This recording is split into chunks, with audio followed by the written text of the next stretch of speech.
semuanya, di sini saya akan membahas tentang manajemen kurikulum dan pembelajaran. Sebelum itu, kita perkenalan dulu ya.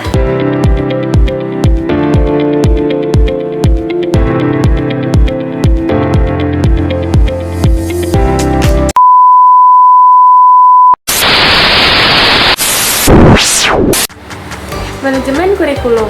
Manajemen kurikulum adalah proses perencanaan, pelaksanaan, dan tujuan evaluasi kurikulum untuk mencapai tujuan pendidikan secara efektif.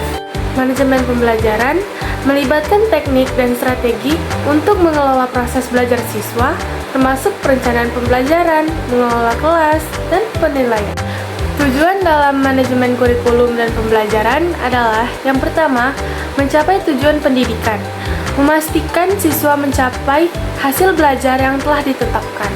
Yang kedua, meningkatkan kualitas, mengoptimalkan kurikulum dan metode pembelajaran. Yang ketiga, efisiensi, mengelola sumber daya dan waktu dengan baik.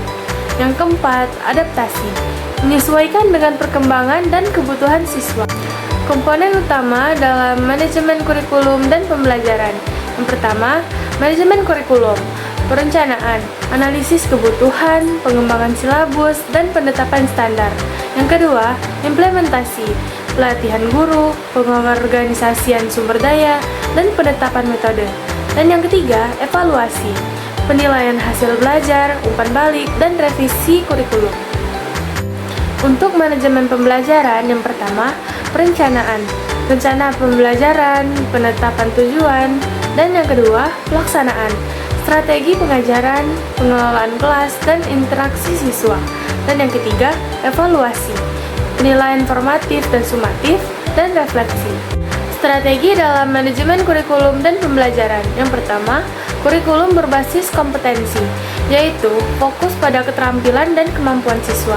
Yang kedua, pembelajaran berpusat pada siswa, yang maksudnya menyesuaikan dengan kebutuhan dan minat siswa. Dan yang ketiga, teknologi pendidikan, yaitu menggunakan teknologi untuk mendukung pembelajaran. Dan yang keempat, kolaborasi, yang maksudnya kerjasama antara guru, siswa, dan orang tua. Tantangan yang ada dalam manajemen kurikulum dan pembelajaran. Yang pertama, perubahan kurikulum, yaitu menyesuaikan dengan perubahan yang sering terjadi. Dan yang kedua, sumber daya, keterbatasan materi ajar dan teknologi. Dan yang ketiga, diversitas siswa, yaitu mengatasi perbedaan latar belakang dan kebutuhan. Dan yang keempat, evaluasi, menyusun sistem penilaian yang adil. Itulah penjelasan mengenai manajemen kurikulum dan pembelajaran. Terima kasih telah menyaksikan video saya sampai akhir. Sampai jumpa.